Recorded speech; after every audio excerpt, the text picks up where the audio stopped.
नमस्कार नमस्कार मित्रांनो, परत एकदा तुम्हा सर्वांचं आपल्या दास ऑफिसर अकॅडमी मध्ये स्वागत आहे. आपलं पूर्वीचं नाव दास ऑफिसर होतं, आता नवीन नाव दास ऑफिसर अकॅडमी असं झालेलं आहे. तर आपण दर आठवड्याला मोस्ट IMP प्रॅक्टिस सेट बघणार आहोत. आपलं कृषी सेवक असो, ग्रामसेवक असो, ॲग्री MPC असो, AFO असो किंवा कृषी निगडीत जेवढ्या एक्झाम आहेत त्या सगळ्या एक्झामसाठी हे लेक्चर कामी पडतील तुम्हाला. आणि विशेष म्हटलं तर हे मोस्ट IMP प्रॅक्टिस सेट आहे. म्हणजे आपण करंट रिलेटेड एखादा टॉपिक घ्यायचा, त्या टॉपिकच्या अनुषंगाने सगळं त्याच्या नोट्स कव्हर करायची, त्या अनुषंगाने सगळ्या MCQ प्रॅक्टिस सेट ते सगळं आपण कव्हर करायचं. तर यामध्ये आपलं आपण आज राष्ट्रीय हळद मंडळ म्हणजे मागच्या वर्षी 2025 ला राष्ट्रीय हळद मंडळाची स्थापना करण्यात आली. तर हा प्रश्न जवळपास सगळ्याच आपल्या सगळ्याच स्पर्धा परीक्षाला दिसलेला आहे. त्यामुळे त्या अनुषंगाने आपण हा एक IMP टॉपिक आहे आपल्यासाठी. पण MPC यावर प्रश्न विचारण्याची शक्यता जास्त आहे, दाट आहे. त्यामुळे हा टॉपिक आपण घेतलेला आहे. ठीक आहे. तर बाकी मग आता ठीक आहे, तर आपण वळू आपल्या टर्मरिक किंवा हळद या टॉपिकवर. आणि हे बायलँग्वेज लेक्चर आहे, बायलँग्वेज सगळ्या गोष्टी यामध्ये नोट्स वगैरे सगळे दिलेले आहेत. ठीक आहे. तर अजून आता हा आपला पहिला प्रश्न आहे. आपण हळद मंडळ जे स्थापन झालेलं आहे, नॅशनल टर्मरिक बोर्ड, तर त्या अनुषंगाने सगळे प्रश्न, हळदच्या अनुषंगाने सगळे प्रश्न आपण यामध्ये घेणार आहोत. तर पहिला प्रश्न आहे, राष्ट्रीय हळद मंडळाचे मुख्यालय कोठे आहे? म्हणजे असा प्रश्न सरळ सरळ तुम्हाला येऊ शकतो, कारण नवीन नवीन स्थापना आहे. तर राष्ट्रीय हळद मंडळ यांच्या मुख्यालयाचे अनावरण कोठे करण्यात आले, हा पहिला प्रश्न आहे. म्हणजे where was the headquarter of the national turmeric board inaugurated? तर याचं आन्सर जे आहे तर ते निजामाबाद, तेलंगणा आहेत. आपण आन्सर पण तुम्हाला दिलेलं आहे, जेणेकरून तुमची प्रॅक्टिस सरळ सरळ होऊन जाईल. तुम्हाला वायनाड केरळ, सांगली महाराष्ट्र, इरोड तमिळनाडू असे सारखे ऑप्शन असू शकते, परंतु याचं उत्तर काय आहे? निजामाबाद, तेलंगणा. डायरेक्ट प्रश्न येऊ शकते. सगळे मोस्ट IMP घेतलेले आपण. स्पष्टीकरण अमित शहानी 29 जून 2025 ला, आताच 29 जून 2025 ला या मंडळाचे उद्घाटन केले तेलंगणामध्ये, निजामाबाद येथे. ठीक आहे. तर निजामाबाद येथे राष्ट्रीय हळद मंडळाचे मुख्यालयाचे अनावरण केलेले आहे. आता इथे मुख्यालय राहते. परत इंग्रजीमध्ये सेमच आहे सगळं, जे मराठीमध्ये मी वाचत असतो, सांगत असतो तेच. ठीक आहे. निजामाबाद, तेलंगणा, 29 जून 2025. 14 जानेवारी 2025 रोजी या मंडळाची स्थापना झाली. आता स्थापनाची डेट तुम्हाला लक्षात असायला पाहिजे, 14 जानेवारी 2025. आणि अनावरण म्हणजे उद्घाटन कधी झालं? तर उद्घाटन झालं 29 जून 2025. म्हणजे जवळपास 6 महिन्याचा फरक आहे. लक्षात ठेवा, 6 महिन्याचा फरक आहे. लक्षात ठेवायला मी सगळं सांगतोय, 6 महिन्याचा फरक आहे. ते जानेवारीमध्ये स्थापना झाली आणि उद्घाटन झालंय जून मध्ये. तर गृहमंत्री अमित शहा यांच्या हस्ते उद्घाटन झालेलं आहे. कॉमर्स मिनिस्ट्री, ऍग्रिकल्चर मिनिस्ट्री किंवा पंतप्रधान किंवा राष्ट्रपती हे सगळे नाही, फक्त काय, अमित शहा गृहमंत्री यांनी उद्घाटन केलेलं आहे. नाहीतर तुम्हाला ऑप्शन मध्ये वाणिज्य मंत्री किंवा ऍग्रिकल्चर मिनिस्ट्री किंवा मग तेलंगणाचे ऍग्रिकल्चर मिनिस्ट्री हे येऊ शकते. तर तसं नाही. तर आपले अमित शहा गृहमंत्री त्यांनी उद्घाटन केलेलं आहे. थोडं ऑड आहे, त्यामुळे लक्षात ठेवा.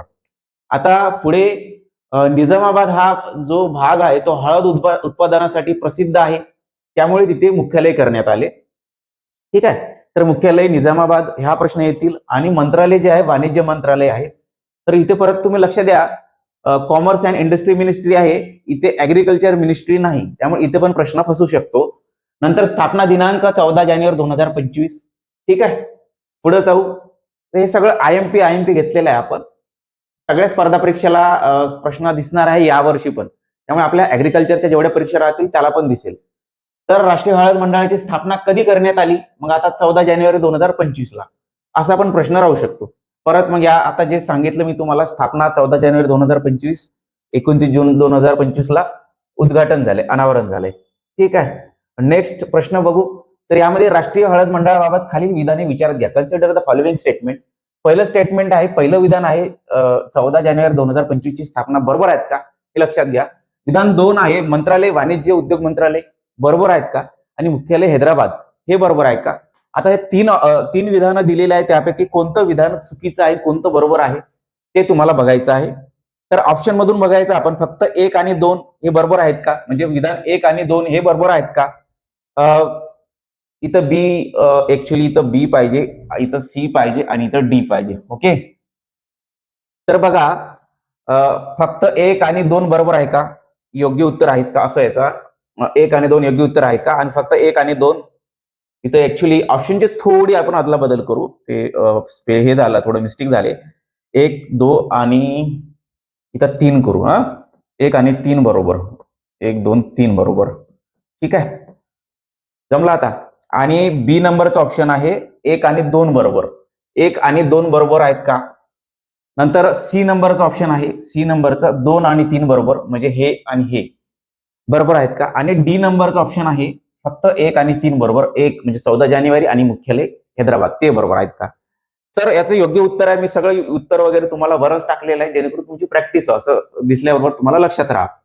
तर आता याचं जे उत्तर आहे 1 आणि 2 बरोबर आहेत, 1 आणि 2 हे बी योग्य उत्तर आहे. ठीक आहे, 1 आणि 2 योग्य उत्तर आहे. तर मुख्यालय निजामाबाद येथे आहे, हैदराबाद येथे नाही. कुठं आहे, निजामाबाद येथे आहे, निजामाबाद. ठीक आहे, इथून तुम्ही लक्षात घ्या निजामाबाद. सर डोक्यात वारंवार वारंवार ज्या गोष्टी गेल्या त्याच गोष्टी लक्षात राहतील. निजामाबाद येथे आहे. आता मी लिहत आहो, परत माझ्या डोक्यात पण राहतील, आणि तुम्हाला पण इथे पण दिलेलं आहे, इथे पण दिलेलं आहे, परत परत असं डोक्यात घुमत राहतील. कुठं आहे, निजामाबाद, हैदराबाद नाही. ठीक आहे, असा पण प्रश्न एमपीसीला राहू शकतो. तर आपण डायरेक्ट पुढे वळू. आता भारताचा जागतिक हळद निर्यातीत वाटा यावर प्रश्न आहेत. आता प्रश्न बघा, तर ऍक्च्युली आता कीवर्डकडे तुम्हाला लक्ष द्यायचं आहे. प्रश्न काय म्हणतंय, सोपं सोपंच आहे सगळं, फक्त ते तुम्ही जनरली जेव्हा ओव्हरलुक करतात तेव्हा ते सुटून जातं. तर इथे बघा, भारताच्या जागतिक हळद निर्यातीमध्ये अंदाजे किती टक्के वाटा आहे. वाटा विचारलेला आहे निर्यातीमधला, म्हणजे एक्सपोर्ट मधला, टर्मरिकचा जो एक्सपोर्ट मधला वाटा जो आहे तो जागतिक मध्ये विचारलेला आहे, तो भारताचा. तर ते 62% उत्तर आहे. उत्तर मी इथं दिलं तुम्हाला स्क्रीनवर, त्यामुळे तुम्हाला जमत आहे. आता स्क्रीनवर दिलं नसतं तर जमलं नसतं, किंवा मग आता जर जमलंय असतं तरी मग इथं निर्यातीत वाटा आहे हा शब्द कधी कधी सुटून जाऊ शकते, जर तुम्ही केअरफुली रिडिंग नाही केलं किंवा प्रॅक्टिस नाही केली तर. तिथं निर्यातीत वाटा विचारलेला उत्पादनामध्ये नाही. ठीक आहे, तर त्यामुळे थोडं जे आहेत म्हणजे अभ्यास करताना, तर म्हणजे एकदम केअरफुली अभ्यास करायचा. कशामध्ये म्हटलंय, निर्यातीमध्ये, हा कीवर्ड आहे. परत तुम्हाला जर प्रोडक्शन मध्ये म्हटलं असतं तर हे वेगळं राहिलं असतं. ठीक आहे, तर आता बघा निर्यातीमध्ये वाटा 62% आहे. ठीक आहे, परत इथं एक सेंटेन्स दिलेला आहे. हे सेंटेन्स जसंच्या तसं युपीसीच्या प्रिलिमला आलं होतं 2025च्या, आणि एमपीसी मध्ये पण विचारलं जात आहे सगळं टर्मरिकच्या बाबतीत. आता जेवढ्या आपल्या एक्झाम येतील 2026च्या, तेवढ्या सगळ्या एक्झाम मध्ये जवळपास यावर प्रश्न असणं फिक्सच आहे. त्यामुळे हे लक्षात ठेवा, हे सेंटेन्स पण महत्वाचंच आहे. भारत हा जगातील सर्वात मोठा उत्पादक आहे, ग्राहक आहे आणि निर्यातदार देश आहे. ठीक आहे, इंग्रजी वाक्य तसंच आहे, उत्पादक, ग्राहक, निर्यातदार, हे कीवर्ड आहे, त्यामुळे लक्षात ठेवा. निर्यातदार पण आहे, निर्यातीत आपला वाटा 62% आहे. ग्राहक पण आहे, ग्राहक कस्टमर पण आहे. उत्पादक आहे म्हणजे प्रोड्युसर पण आहे. ठीक आहे, त्यामुळे हे लक्षात ठेवा. आता हळद उत्पादनातील आघाडीचे राज्य म्हणजे असे कोणते स्टेट आहे ते हळद उत्पादनामध्ये आघाडीवर आहे. आता इथे खालीलपैकी कोणते राज्य हळद उत्पादनात आघाडीवर आहे असा शब्दशः प्रश्न आहे, आणि परत या प्रश्नाचं इंग्रजी भाषांतर केलेलं आहे. तर तुम्ही आता हे बघा, याचं उत्तर तेलंगणा आहे. आता तुम्हाला स्क्रीनवर दिसतंय म्हणून तुम्ही पटकन देत आहात. ठीक आहे, तर त्यामुळे पण आपल्याला आता मोस्ट ऑफ दी कोणते कोणते स्टेट आघाडीवर आहेत ते तुम्हाला बघावं लागेल. आपण ते सगळं बघू. बघा, आता तेलंगणा आहे, महाराष्ट्र आहे, तमिळनाडू आहे, आंध्र प्रदेश आहे, हे सगळे स्टेट आघाडीवर आहेत. आपण या इमेज थ्रू सगळं बघण्याचा प्रयत्न करू. तर आपलं मोस्ट ऑफ दी कोणतं राज्य आघाडीवर आहे, तर आघाडीवर आहे तेलंगणा आहे. तर इथे बघा, तुम्हाला हे सगळे टर्मरिक प्रोडक्शनचे सगळे स्टेट दिसत आहे, राज्य दिसत आहे, आणि इकडे जेवढे मसाले आहे म्हणजे आपले स्पायसेस प्रोडक्शन आहे ते सगळं पूर्ण कंट्रीमध्ये स्टेट वाईज जिथे जिथे जे जे प्रोडक्शन आहे ते दिसत आहे. हे थोडं तुम्हाला ब्लर दिसत असेल तर मी थोडं एचडी इमेज कडे जातो परत. अगोदर तुम्ही हे बघून घ्या,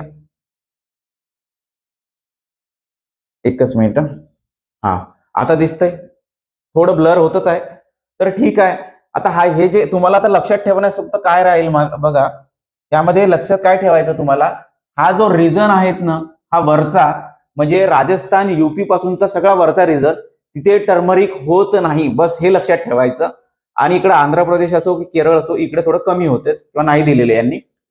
तर मुळात टर्मरिक जे आहे ते या रिजन मध्ये होत आहे, म्हणजे गुजरात, मध्य प्रदेश, छत्तीसगड, इकडे ओडिसा, तेलंगणा, महाराष्ट्र आणि कर्नाटक. तर आपलं निजामाबाद आणि जे आपलं जे हिंगोली जिल्हा आहे किंवा सांगली वगैरे आहे, तर या रिजन मध्ये सर्वात जास्त भारतामध्ये टर्मरिक प्रोडक्शन होत आहे. कोणत्या? या रिजन मध्ये.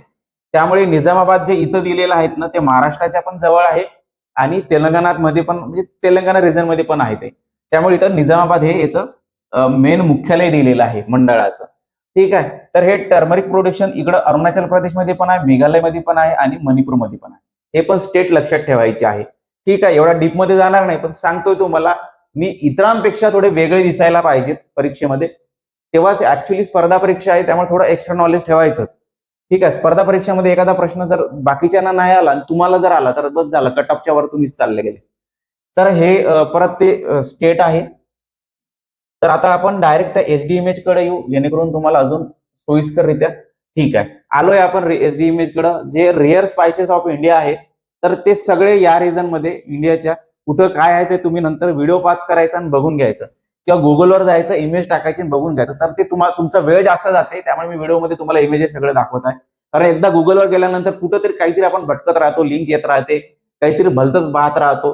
त्यामुळे म्हणजे आपण जे टार्गेट आहे आपल्याला इमेज पाहायची आहे रेअर स्पेसिसची, मग तुमचं ते रेअर स्पेसिस राहते आणि एकदा दुसरंच काहीतरी चालू होऊन जाते. ठीक आहे. तर जनरली सगळ्यांसोबतच आजकाल इंटरनेटवर होत असते, त्यामुळे तुम्ही अभ्यासावर फोकस करायचा, लेक्चरमध्ये जेवढं सांगितलं तेवढं हमखास करत राहायचं. ठीक आहे. आता आपण नेक्स्ट क्वेश्चन कडे वळू. तर हळदीला जो जीआय दर्जा आहे, ज्याला आपण जीआय टॅग असं म्हणत असतो, तर तो बघा, खालीलपैकी कोणत्या ठिकाणी हळदीला जीआय दर्जा प्राप्त झालेला आहे? Which of the following has receive GI tag for turmeric? तर पहिलं आहे सांगली, याचं उत्तर आहे जे मी तुम्हाला सरळ सरळ दिलेलं आहे. नंतर नाशिक, जयपूर, भोपाळ. तर याचं जे ऍक्च्युली आपण सरळ याच्या स्पष्टीकरणामध्ये येऊ. तर बघा, सांगली महाराष्ट्र, वायगाव महाराष्ट्र, इरोड तमिळनाडू, लाकाडोंग मेघालय, या हळदीला जीआय दर्जा मिळालेला आहे. परत इंग्रजीमध्ये तेच दिलेलं आहे, turmeric have receive GI tag. GI दर्जा म्हणजे भौगोलिक संकेत, म्हणजे जिओग्राफिकल इंडिकेशन, म्हणजे त्या रिजनचा ते एक इंडिकेशन आहे, संकेत आहे, ते ओळख आहे, असा जीआय टॅगचा अर्थ असते. ठीक आहे. तर त्याच्यानंतर GI tag geographical indication recognise the unique quality of production from region, from the specific region. तर हे तुम्हाला लक्षात असायला पाहिजे. सांगली महाराष्ट्रामध्ये आहे, त्याचा एक जीआय दर्जा मिळालेला आहे. वायगाव मध्ये जे आहेत हळद, त्याला पण जीआय दर्जा मिळालेला आहे, जे महाराष्ट्रात आहे. नंतर इरोड तमिळनाडू, हे इरोड तमिळनाडू आहे, तिथे पण आहे. नंतर लाकाडोंग मेघालय, तिथं पण आहे. ठीक आहे. तर हा क्वेश्चन फसू शकते, त्यामुळे व्यवस्थित लक्षात ठेवा. नंतर बघा, राष्ट्रीय हळद मंडळाचे प्रमुख उद्दिष्ट, म्हणजे आता एवढं मोठं हळद मंडळ तयार केलेलं आहे, मग त्याचं उद्दिष्ट काय, यावर पण प्रश्न राहू शकते. तर हळदीच्या निर्यातीला प्रोत्साहन व मूल्यवर्धन, म्हणजे promotion of exports and value addition. तर हे याचं उत्तर आहे. उत्तर सरळ सरळ दिल्यामुळे तुम्हाला तुम्ही उत्तरापर्यंत सहजासहजी जात आहे. परंतु देशांतर्गत किंमत नियंत्रण, इथे पण तुम्हाला थोडं कन्फ्युजन राहू शकते. म्हणजे मी तुम्हाला डोमेस्टिक प्राइस कंट्रोल हा जो ऑप्शन दिलेला, इथे पण तुम्हाला कन्फ्युजन राहणारच आहे. टॅक्सेशन ऑन टर्मरिक, म्हणजे हळद उत्पादनावर कर आकारणी, असा उद्देश आहे का त्या मंडळाचा? अजिबात नाही. एमएसपी निश्चित करणे, म्हणजे फिक्सिंग एमएसपी, एमएसपी निश्चित करण्यासाठी ते मंडळ तयार झालेलं आहे का? अजिबात नाही. तर निर्यातीला प्रोत्साहन देण्यासाठी आणि मूल्यवर्धन करण्यासाठी. ठीक आहे. तर आता बघा, स्पष्टीकरणामध्ये राष्ट्रीय हळद मंडळाचे मुख्य उद्दिष्ट काय, तर ते आता जे सांगितलं, ते निर्यातीला चालना देणे, ब्रँडिंग, गुणवत्ता सुधारणे आणि मूल्यवर्धन करणे. मूल्यवर्धन म्हणजे हे सगळं आलेलं आहे. ठीक आहे. तर ब्रँडिंग, मूल्यवर्धन, आपलं बूस्ट एक्सपोर्ट आणि क्वालिटी इम्प्रुव्हमेंट, हे सगळे पॉईंट यामध्ये येत आहे, जे ज्याचं उद्दिष्ट आहे. ठीक आहे. तर पुढे बघा, नंतर आहे हळद उत्पादनासंबंधी प्रश्न आहे. ऍक्च्युली विधान दिलेलं आहे. Consider the following statement. Number 1चं विधान आहे, 2024-25 मध्ये महाराष्ट्र हे सर्वाधिक हळद उत्पादन करणारे राज्य आहे. Maharashtra is the highest turmeric production state of 2024-25. Number 2चं विधान आहे, 2022-23 मध्ये तेलंगणाचे उत्पादन 2 लाख टनापेक्षा जास्त होते. थोडं डीप मध्ये गेलेलं विधान आहे. याचं उत्तर बऱ्याचदा तुम्हाला येत नाही, त्यामुळे फक्त वाचायचं आहे. तुम्हाला वाचायचं आलंच पाहिजे असं अजिबात नाही. या सेंटेन्सचं अपेक्षा केलेली आहे, उत्तर आलंच पाहिजे असं अजिबात नाही. हे युपीएससी, एमपीसी, राज्यसेवा लेवलचं झालंय. ठीक आहे. एमपीसी घेताय, त्यामुळे मी हे सेंटेन्स टाकत आहे.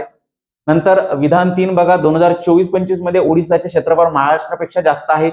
थोडं डीप मध्ये गेलेलं आहे, अनालिसिस केलेलं विधान आहे, एमपीसी घेतात त्यामुळे आपण टाकलेलं आहे. ठीक आहे. तर यामध्ये बघा याचं बरोबर उत्तर काय 1 आणि 2 आपण दिलेलं आहे. 1 आणि 2 म्हणजे तेलंगणाचे उत्पादन 2 लाख टनापेक्षा जास्त होते. जर तुम्ही अभ्यास जर करायचा झाला तर अशा पद्धतीने करणार का? अजिबात नाही. आणि अशा पद्धतीने येतील का? सांगता येत नाही. आलं तर एवढं कोणालाच जमत पण नाही. त्यामुळे ऍक्च्युअली स्पर्धा परीक्षा आहे, त्यामुळे कोणाला जमत नाही तर मग ठीक आहे, तुम्ही पण एवढं का जास्त ताण घ्यायचं नाही, एवढं डीपमध्ये जायचं नाही. परंतु तुम्हाला हे विधान माहिती असायला पाहिजे होतं की महाराष्ट्र हे सर्वाधिक हळद उत्पादन करणारे राज्य आहे. मगाशी म्हटलं होतं आपण तेलंगणा, परंतु तेलंगणा जे आहे 22-23 मध्ये आहे आणि 24-25 मध्ये महाराष्ट्र आहे. मग आता तुम्हाला महाराष्ट्र हे सर्वाधिक उत्पादन करणारे हे लक्षात ठेवावे लागेल. ठीक आहे. तर पुढे बघा 2024 हा लेटेस्ट डेटा आहे आणि हा तेलंगणाचा थोडा ओल्ड डेटा आहे. याच्यानुसार सुद्धा तुम्हाला विचारू शकते. ओडिशाचे क्षेत्रफळ महाराष्ट्रापेक्षा जास्त आहे. तर विधान 3 हे चुकीचं दिलेलं आहे. तर आपण जर ते तुम्हाला सगळ्यात तक्ता दिला, आपण स्पष्टीकरणामध्ये बघू अगोदर 24-25 मध्ये महाराष्ट्राचे उत्पादन, आता हे सगळे टन वगैरे तुम्हाला ऍक्च्युअली स्टेटची रँकिंग लक्षात राहत नाही, एवढं टन कशाला लक्षात राहील, त्यामुळे ऑब्व्हियसली ते तुम्हाला नाही जमलं तरी चालेल. परंतु महाराष्ट्र उत्पादनामध्ये थोडा अग्रेसर आहे आणि 22-23 मध्ये तेलंगणा उत्पादनामध्ये अग्रेसर होतं. 2,18,540 टन, 2,50,137 टन. ठीक आहे. नंतर ऍक्च्युली 2024-25 मध्ये ओडिशा क्षेत्रफळ 33,811 हेक्टर असून महाराष्ट्राचे 77,800. ऍक्च्युली एवढा डीप मध्ये काही प्रश्नही जात नाही आणि तुम्हाला पण बघायचं काम नाही.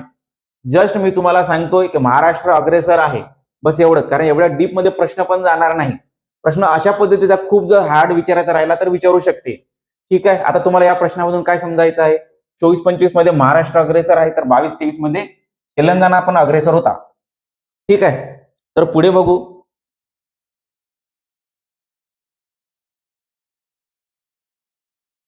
तर भारताचा जागतिक हळद उत्पादनातील वाटा, आता मगाशी तुम्हाला निर्यातीत वाटा म्हटलेलं होतं, आता काय आहे? जागतिक उत्पादनातील वाटा आहे, म्हणजे प्रोडक्शनचा वाटा विचारलेला आहे टर्मरिकचा. तर इथे परत आपण डायरेक्ट उत्तराकडे येत आहोत. 70% हा वाटा आहे. तर बघा 70% उत्पादनात आहे, निर्यातीत किती आहे? 62%. तर अशा पद्धतीने तुम्हाला लक्षात ठेवायचा कीवर्ड आहे उत्पादनात किती आणि निर्यातीत किती. ठीक आहे. पुढे जाऊ. आता हळद मंडळाचे कार्यक्षेत्र कोणते आहे? तर बघा खालीलपैकी कोणता घटक हळद मंडळाच्या कार्यक्षेत्रात अपेक्षित आहे? Which of the following expected under the functioning of the turmeric board. तर नंबर 1 ला बघा काय ऑप्शन आहे? गुणवत्ता मानके निश्चित करणे म्हणजे सेटिंग अ क्वालिटी स्टँडर्ड. नंतर डेव्हलपिंग एक्सपोर्ट मार्केट्स म्हणजे निर्यात बाजारपेठ विकसित करणे. आणि नंतर 3 ला कोणता आहे? हे विधान आहे, विधान 3 किंवा घटक 3 संशोधन समन्वय म्हणजे रिसर्च कोऑर्डिनेशन. तर याचं योग्य उत्तर काय आहे? पहिलं आहे का गुणवत्ता मानके निश्चित करणे. बोर्डाचा उद्देशच ते आहे की क्वालिटी मेजरमेंट करायचं आहे किंवा मग त्याचे मानके निश्चित करायचे आहे. नंतर डेव्हलपिंग एक्सपोर्ट मार्केट, हो एक्सपोर्ट डेव्हलपिंग करण्यासाठी मगाशीनच बघितलं. आणि संशोधन समन्वय जे रिसर्च कोऑर्डिनेशन आहे ते पण करण्याचं काम आहे, म्हणजे उत्तर डी 1, 2, 3 याचं योग्य उत्तर आहे. ऍक्च्युअली मी सगळं देत असल्यामुळे माझ्या पण समोर आहे आणि तुमच्या पण समोर आहे, त्यामुळे तुम्हाला लवकर सहज येत आहे. परंतु हे प्रश्नानुसार आपण जवळपास बरेच प्रश्न घेतलेले आहेत, प्रश्नानुसार सगळं तुम्हाला लक्षात ठेवायचं आहे. नंतर परत तेच आहे स्पष्टीकरणामध्ये पण, आता जे सगळे सेंटेन्स मध्ये बोललो तेच. पुढे जाऊ. आता जीआय टॅग बघा, जीआय टॅग संदर्भात विधाने विचारात घ्या असा पण प्रश्न राहू शकते. म्हणजे विधान 1, विधान 2, विधान 3 या पद्धतीने. तर विधान 1 आहे सांगली हळदीला जीआय दर्जा आहे. विधान 2 आहे लाकाडोंग हळद मेघालयातील आहे आणि इरोड हळद महाराष्ट्रातील आहे. मगाशी सुद्धा बघितलं पण परत असा प्रश्न विचारू शकते, त्यामुळे आता लक्षात घ्या. सांगली हळद जीआय दर्जा बरोबर आहे, लाकाडोंग मेघालयातले आहे ते पण बरोबर आहे, पण इरोड जे आहे तर ते तामिळनाडू मधलं आहे, तामिळनाडू मधील इरोड आहे. त्यामुळे हे लक्षात ठेवा, मगाशी सुद्धा आपण बोललो होतो. ठीक आहे. इरोड हळद कुठं आहे? तामिळनाडू मध्ये आहे. तर 1 आणि 2 उत्तर बरोबर आहे. सांगली हळदीला जीआय दर्जा आणि लाकाडोंग हळद मेघालय मधील आहे. तर जीआय दर्जावर प्रश्न विचारू शकते. नंतर बघा हळदीबाबत भारताचे जागतिक स्थान. भारत हा हळदीबाबत खालीलपैकी कोणत्या स्थानावर आहे? तर मगाशी पण बघितलं, उत्पादक आहे, ग्राहक आहे, निर्यातदार आहे, म्हणजे प्रोड्युसर आहे, कंझ्युमर आहे, एक्सपोर्ट आहे. तर ठीक आहे, हेच आहे. पुढे बघा 12वा प्रश्न आहे हळद मंडळामुळे लाभ मिळणारे क्षेत्र. यावर प्रश्न आहे, म्हणजे राष्ट्रीय हळद मंडळाच्या स्थापनेमुळे कोणत्या क्षेत्राला थेट चालना मिळणार आहे. Which sector will directly benefit from the establishment of the turmeric national turmeric board. तर मसाला निर्यात क्षेत्र असा पण प्रश्न राहू शकते. ठीक आहे. पुढे बघा, जीआय हळद व महाराष्ट्र, परत तोच प्रश्न आहे. म्हणजे खालीलपैकी कोणते राज्य हळद उत्पादनात महत्वाचे असून जीआय हळद प्रकारासाठी ओळखले जाते. आता यामध्ये उत्तराखंड मध्ये आहेत का? मगाशी तुम्हाला काय म्हटलं, वरचा जो रिजन आहे जो राजस्थान पासून वरचा आहे, राजस्थान युपी पासून, तो नाहीच. उत्तराखंड पण नाहीच आहे, हिमाचल प्रदेश पण नाही आणि राजस्थान पण नाही. त्यामुळे या प्रश्नाचं उत्तर जर तुम्हाला महाराष्ट्र जरी माहिती नसतं तरी तुम्हाला आलं असतं. म्हणून रिजन व्यवस्थित लक्षात ठेवायचे, कोणत्या रिजन मध्ये म्हणजे कोणतं प्रोडक्शन होत असते ते. ठीक आहे. परत बघा, सांगली जीआय महाराष्ट्राचा जीआय दर्जा प्राप्त आहे. परत वायगाव आहे आणि इरोड आहे तमिळनाडू मधलं. आणि परत काय आपलं मेघालय मधलं अजून कोणतं आहे? मेघालय मधलं आहे लाकाडोंग. ठीक आहे, मीच विसरलो होतो. लाकाडोंग मेघालय मधला, म्हणजे कधी कधी आठवत नाही एखादा शब्द, तर ते जनरली होऊन जातोय. पुढे बघा, आत्मनिर्भर भारत व हळद मंडळ, 14वा प्रश्न आहे. तर राष्ट्रीय हळद मंडळाची स्थापना खालीलपैकी कोणत्या व्यापक धोरणाशी संबंधित आहे? थोडासा डीप मध्ये गेलेला प्रश्न आहे हा. असा प्रश्न पण एकदम विचारू शकते, एकच सेंटेन्स मधला आहे, ऑब्जेक्टिव्हच आहे. तर आत्मनिर्भर भारत, हरित क्रांती, श्वेत क्रांती, निळी क्रांती असं सुद्धा राहू शकते. मग तुम्हाला हे थोडं ऑड वाटतंय, परंतु हे सगळं मिळतं जुळतं वाटतंय, त्यामुळे तुम्ही एखाद्या क्रांतीला तरी टिक करून या. त्यामुळे हा फायदा होते जेव्हा आपण प्रॅक्टिस करतो अशा लेक्चरमध्ये तेव्हा. तर आत्मनिर्भर भारत याचं उत्तर आहे. परत आत्मनिर्भर भारत आणि हे सगळं त्याचं स्पष्टीकरण. नंतर बघा, हळद वनस्पती शास्त्रीय विधाने, म्हणजे वनस्पती शास्त्रीय विधानावर सुद्धा प्रश्न राहू शकते. शब्दशः प्रश्न घेऊ, हळद संदर्भात खालील विधाने विचारात घ्या. म्हणजे consider the following statement regarding turmeric. तर यामध्ये पहिलं सेंटेन्स आहे मित्रांनो, पहिलं सेंटेन्स आहे, विधान 1 आहे, हळद जिंजेबेरेसी कुळातील आहे म्हणजे फॅमिली मधलं आहे. विधान 2 आहे, हळदीचा आर्थिक भाग म्हणजे बी आहे. Economic part of turmeric is a seed, हे विधान 2 आहे. विधान 3 आहे, हळद प्रामुख्याने वनस्पतीजन्य वाढीद्वारे प्रसारित केली जाते म्हणजे व्हेजिटेटिव्ह प्रोपगेटेड. ठीक आहे. तर यामधलं कोणतं विधान चुकीचं, कोणतं बरोबर आहे? हे तर बरोबरच आहे. जिंजबेरेसी या कुळातील आहे, फॅमिली मधला आहे, यावर येऊ शकते प्रश्न, येणारच आहे त्यावर. नंतर ते बी असते का त्याचं? नाही, बी नसते त्याचं. हा प्रश्न, हे विधान चुकीचं आहे. विधान 3 हे पण बरोबर आहे, याचं बी नाही तर मग हे बरोबर आहे, असं तुम्हाला समजायला पाहिजे. ते आपलं एलिमिनेशन जे टेक्निक आहे ते तुम्हाला आता प्रॅक्टिसद्वारे येऊन जाते. आणि प्रॅक्टिससाठी जर तुम्हाला टेस्ट सोडवायची राहिलीत ना, तर तुम्ही आपल्या दास ऑफिसर अकॅडमीवर जायचं. प्रॅक्टिससाठी डेली टेस्ट आहे, 10 रुपयाची टेस्ट आहे. परंतु तुम्हाला रोज रोज रोज तुम्हाला 10 प्रश्नाची टेस्ट येत राहतील. ठीक आहे. त्या 10 रुपयावाली जे डेली टेस्ट आहे, 10 प्रश्न, आणि रोज 10 रुपयामध्ये असं नाही, तर एकदा 10 रुपये तुम्ही भरले की 1 महिना तुमचं ते तुमच्या मोबाईलवर प्रश्न येतच राहतील, ज्यामुळे तुम्हाला प्रॅक्टिस होऊन जाईल. तुमचा दिमाग त्या पद्धतीने चालत राहील. पण ते रोज करायचं. आपण रोज ते टेस्ट टाकत असतो. सकाळी 9 वाजता जनरली पडत असते, नाही पडली तर संध्याकाळी वगैरे टेस्ट हमखास पडत असते. परंतु रोज तुम्हाला एक 10 रुपयावाली, म्हणजे सॉरी 10 प्रश्नाची टेस्ट येत असते. ठीक आहे. सोबत तुम्हाला ओकॅप पण येत आहे आणि करंटची पीडीएफ पण येत आहे. ओकॅप, इंग्रजीचे ओकॅप आहेत, ते पण तुम्हाला फ्रीमध्ये याच याच्यात येत आहे. ठीक आहे. तर ह्या पण कोर्स तुम्ही जॉईन करू शकता, जेणेकरून तुम्हाला ते फायद्याच होऊन जाईल प्रॅक्टिससाठी. ठीक आहे. पुढे जाऊ आपण. आणि ज्यांना ग्रामसेवक, कृषी सेवकचे बॅच जॉईन करायचे अशाने सुद्धा जॉईन करू शकता. त्यासंबंधीचे पोस्टर आहे, तर ते तुम्हाला मी दाखवतो. 1 मिनिट दाखवून देऊ का?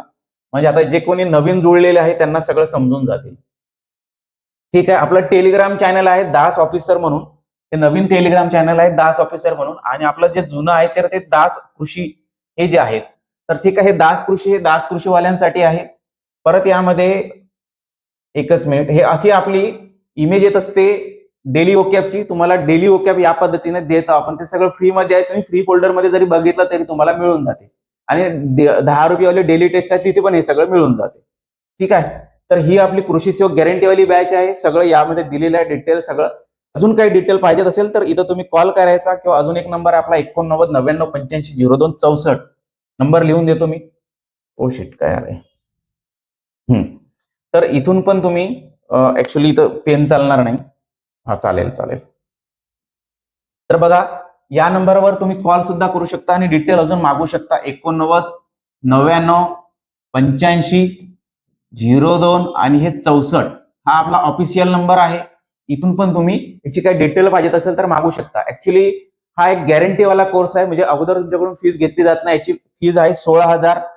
आफ्टर सिलेक्शन तुमच्याकडून फीस घेणार आहोत. आणि मग आता काय करायचं, आता तुमची अशीच ऍडमिशन होऊन जाईल का, तर नाही. नॉमिनल फीज आहे याची 999. आता जर ऍडमिशन केली तर मग 999 भरून द्यायचे आणि ऍडमिशन घेऊन घ्यायची. आणि जर तुमचं सिलेक्शन नाही झालं तर ते 16,000 भरायचं काम नाही. आणि 999 मध्ये 50% फीज 50% रिटर्न होणार आहे. रिटर्न जर सिलेक्शन नाही झालं तर. आणि फीज पण 16,000 भरायचं काम नाही, एवढी गॅरंटी दिलेली आहे. आपण ही गॅरंटी फक्त कृषी सेवकला दिलेली आहे, ग्रामसेवकला नाही. कारण आपल्याला जवळपास 1,000 आपल्याला कृषी सेवक तयार करायचे आहेत. त्या दृष्टीने सगळे आपले वाटचाल चालू आहे. ठीक आहे. यामध्ये व्हिडिओ लेक्चर हे सगळं डिटेल दिलेलं आहे, तर ते वाचून घ्या. अजून तुम्हाला डिटेल पाहिजे तर परत त्या नंबरला कॉल करा, या नंबरला कॉल करा. आपलं जे ऍप आहे ना, दास कृषी नाही, आता दास ऑफिसर अकॅडमी असं आपलं ऍप्लिकेशन आहे. आपण नाव पण चेंज केलेलं आहे. दास ऑफिसर अकॅडमी असं त्या ऍप्लिकेशनचं नाव आहे. ठीक आहे. यावरून तुम्ही मागू शकता. ऍप्लिकेशन घ्यायचं, इथे जाऊन तुम्ही हा कोर्स सुद्धा बाय करू शकता. किंवा फ्री मटेरियलवर जायचं, तिथून जाऊन तुम्हाला लागते तेवढं फ्री मटेरियल आहे. QIQ आहे, किंवा मग फ्री मटेरियल मध्ये बऱ्याच आपण जे आता ह्या नोट्स घेतो त्या सगळ्या नोट्स तुम्हाला फ्री मध्ये दिलेल्या आहे. ठीक आहे. अजून काही पाहिजेत असलं तर मागून घ्यायचं. नंतर बघा, नंतर काय दिलेला, 1 मिनिट. तलाठीची ही बॅच आहे. ज्यांना तलाठी 80 दिवसामध्ये हा मास्टर प्लॅन आहे. यामध्ये तुम्हाला रोज एक टॉपिक मिळणार. टॉपिकची PDF खाली मी दिलेली आहे. ऍक्च्युली डिस्क्रिप्शन बॉक्स मधून टेलिग्रामवर जायचं, टेलिग्राम मध्ये बघून घ्यायचं. 80 दिवसाचा मास्टर प्लॅन आहे. ज्यांना परत मग तुम्ही इथं जाऊन या नंबरवर जाऊन चौकशी करू शकता. 499 याची फीज आहे. 4 मार्च पासून सुरू होणार आहे. जर तुम्ही आता केलं तर याची ऍडमिशन 499 मध्ये होऊन जाईल तुमची. त्यामध्ये पण सगळं व्यवस्थित घेतलेलं आहे. अजून काय तुम्हाला डिमांड असली किंवा काही तुम्हाला विचारायचं असलं तर तुम्ही विचारू शकता. ठीक आहे. अजून काही यामध्ये विशेष नाही. तर आपण डायरेक्ट आपल्या मूळ मुद्द्याकडे येऊ.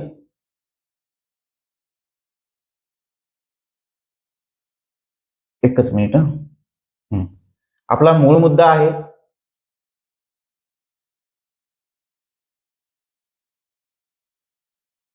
ठीक आहे. 80 दिवसाचा मास्टर प्लॅन आहे. एक पोस्टर राहिलं तुम्हाला, ग्रामसेवकचा एक पोस्टर दाखवून देतो, जेणेकरून ते तुम्हाला माहिती पडेल की अशी अशी बॅच चालू आहे म्हणून. एकच मिनिट, ते पोस्टर कुठे गेलंय. अच्छा, आपण हे मेन चॅनल आहे, त्या मेन चॅनल मध्ये बघतोय. आपलं एक कच्च्या कामासाठी चॅनल आहे. एकच मिनिट.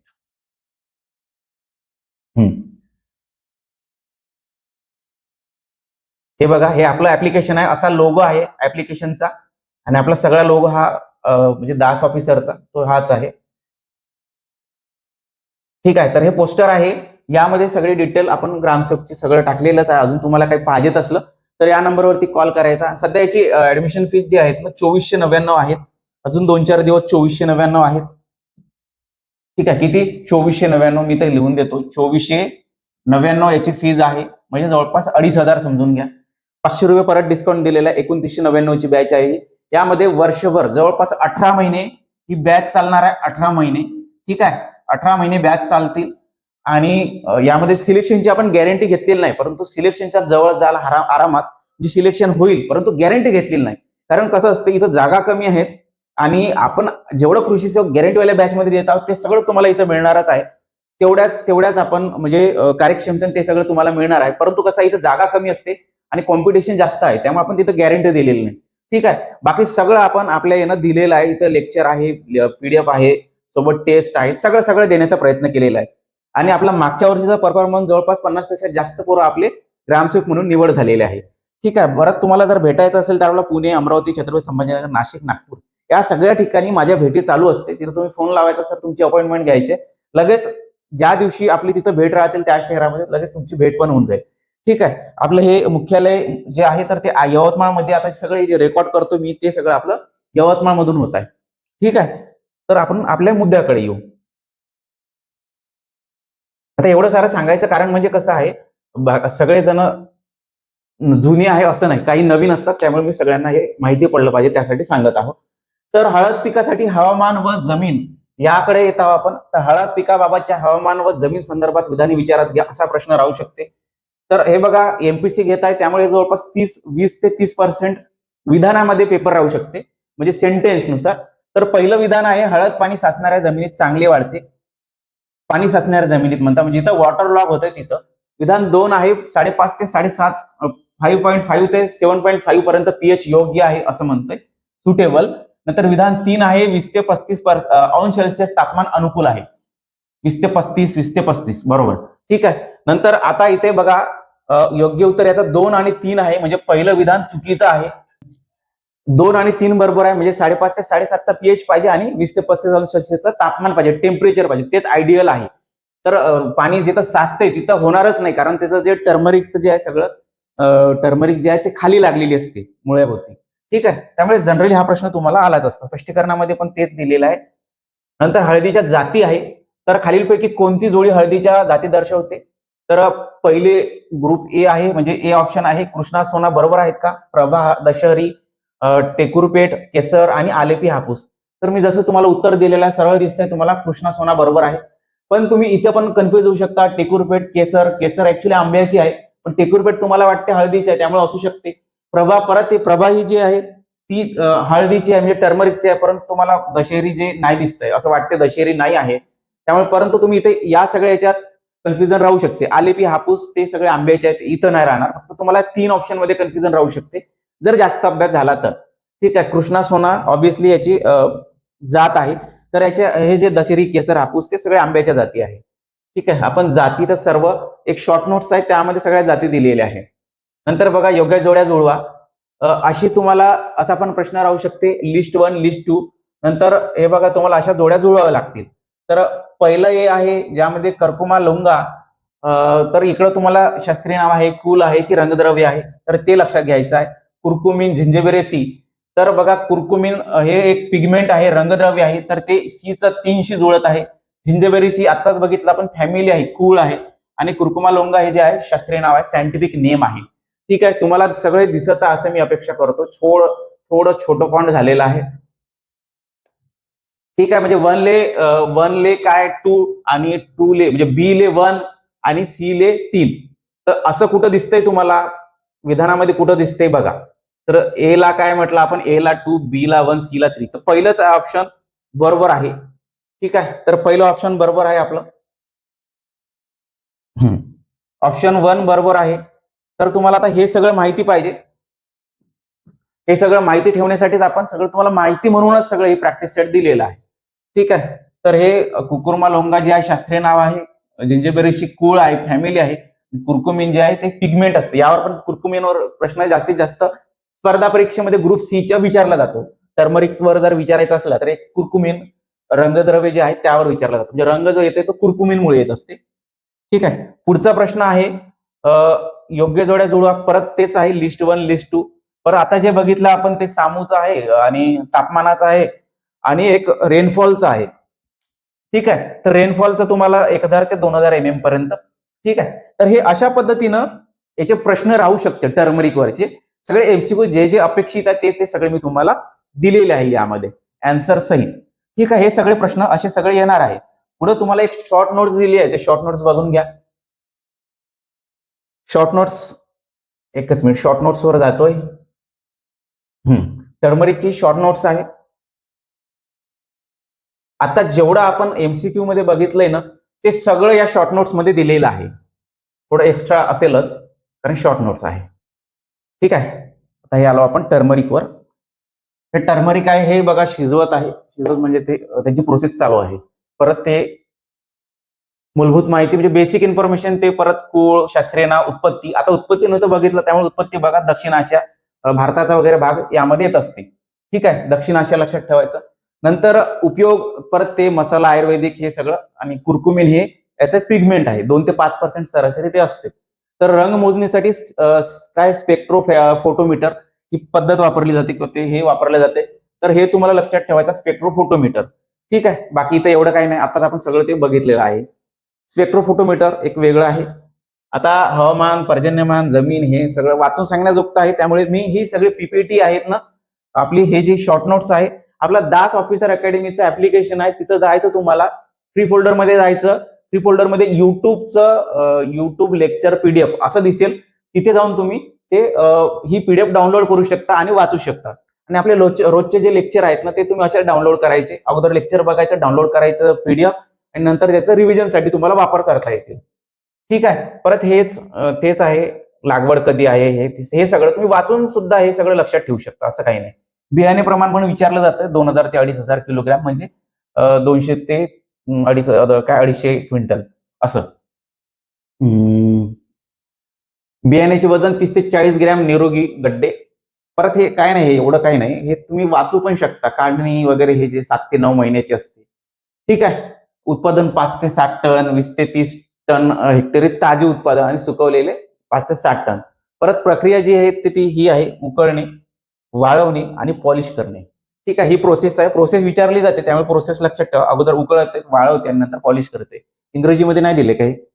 इंग्रजीमध्ये सॉरी इंग्रजीमध्ये राहिली शॉर्ट नोट्स. तर परत प्रमुख उत्पादक राज्य जे आहे, महाराष्ट्र आहे, तेलंगणा आहे, तामिळनाडू, कर्नाटक, आंध्र प्रदेश, मध्य प्रदेश, हे सगळे. निर्यातीत वाटा, जागतिक निर्यातीत वाटा, उत्पादनात वाटा. ठीक आहे. परत हे सुधारित जाती, परत कृष्णा, आलेपी, राजापुरी, वायगा, प्रभा, सोना, सुरमा, फुले हरिद्रा. याच्यात थोडं टर्मरिकचं जे आहेत ना कलर, तो जास्त आहे. हळदीचा जो आपण पिवळा कलर येलो म्हणतो, ते फुले हरिद्रामध्ये आपली एमपी केवीची जात आहे. प्रतिभा, रोम, या सगळ्या जाती आहे. परत कीड व रोग, ते रायझोम रॉट आणि लिप ब्लॉच, हे सगळे येतात. ठीक आहे. तर हे आता परत ते जीआय टॅग वाले संशोधन संस्था, आता हे नाही घेतलंय आपण. तर कोझिकोड हळद व मसाल्यावर प्रमुख संशोधन संस्था आहे, कोझिकोड येते. आणि स्पायसेस बोर्ड ऑफ इंडिया, परत स्पायसेस मी हळदचं नाही म्हणतात, कोची मसाल्याचा कोची येथे आहे. नंतर परत ते मसाल्याच्या निर्यात व गुणवत्ता नियंत्रणासाठी याचं काम आहे. एमपीकेव्ही अंतर्गत हळद संशोधन केंद्र आहे, कसबे, डिग्रस, सांगली येथे महाराष्ट्रातील प्रमुख हळद संशोधन केंद्र आहे. ठीक आहे. नंतर हे आता राष्ट्रीय हळद मंडळ जे आपण म्हणत आहोत, ते ज्याच्यासाठी आपण हे सगळं लेक्चर घेतलेलं आहे. आणि ते याचं उद्घाटन हे बघा, हे अशा पद्धतीने सगळं झालेलं आहे. स्थापना, मंत्रालय, मुख्यालय, उद्दिष्ट, हे सगळं आपण इथं दिलेलं. आता ही नोट्स तुम्हाला मिळवण्यासाठी मी परत सांगतोय, कारण 7 ते 9 महिन्यात तर ते कुरकुमींचे प्रमाण वगैरे हे सगळं आपण या नोट्स मध्ये दिलेलं आहे. ठीक आहे. तर ही नोट्स मिळवण्यासाठी तुम्हाला दास ऑफिसर अकॅडमीचं ऍप्लिकेशन डाउनलोड करावे लागेल. तिथे जाऊन तुम्हाला फ्री फोल्डर बघावं लागेल. तर फ्री फोल्डरसाठी जिथं दास ऑफिसर अकॅडमी असं नाव आहे, जेव्हा तुमचे ऍप्लिकेशन येते, असं दास ऑफिसर अकॅडमी नाव येते, तेव्हा इथे या कोपऱ्यामध्ये, ऍप्लिकेशनच्या या कोपऱ्यामध्ये डाव्या बाजूला तुम्हाला तीन लाईनी दिसतील. ठीक आहे. या अशा 3 लाईनी दिसतील. एकच मिनिट, तुम्हाला सांगतो व्यवस्थित, जेणेकरून ते तुम्हाला सगळं दिसेल. हे बघा, अशा 3 लाईनी दिसेल. इथे दास ऑफिसर अकॅडमी असं नाव दिसेल. तुम्हाला त्या ऍप्लिकेशनवर कुठं शोधायचं ते सांगतोय. दास ऑफिसर अकॅडमी असं नाव दिसेल. ठीक आहे. इथे या 3 लाईनी दिसतात ना, इथे तुमची प्रोफाईल वगैरे आहे त्या ऍप्लिकेशनवर. तर या 3 लाईनीला क्लिक करायचा. तिथं 4थ्या-5व्या नंबरला फ्री फोल्डर दिसेल. फ्री फोल्डर दिसेल, असं फ्री फोल्डर. ठीक आहे. तर इथे जायचं आहे तुम्हाला. तिथे जाऊन युट्यूबच्या ज्या पीडीएफ आहेत तिथे बघायचं आहे. ही सगळी पीडीएफ तुम्हाला तिथे मिळून जातील. आणि तिथेच तुम्हाला कृषी सेवकचे सगळे पीवायक्यू, नगर परिषदचे असो, तलाठीचे असो, ग्रामसेवकचे असो, सगळे पीवायक्यू वगैरे तिथे दिलेले आहे. ठीक आहे. आणि सबस्क्राईब नसेल केलं तर आता आपलं चॅनल वगैरे सबस्क्राईब करून घ्या. लाईक, कमेंट वगैरे काय ते तुमचं पवित्र काम आहे ते सगळं करून घ्या. ठीक आहे. धन्यवाद. परत पुढच्या आठवड्याला असंच एक लेक्चर घेऊ आणि तुम्हाला अजून एक तशीच प्रॅक्टिस करून देऊ. फिक्स प्रश्न राहतील या याच्यावर. 99% जिथं प्रश्न फिक्स राहण्याची शक्यता आहे तिथं सगळं आपण लेक्चर घेत राहू. ठीक आहे. धन्यवाद.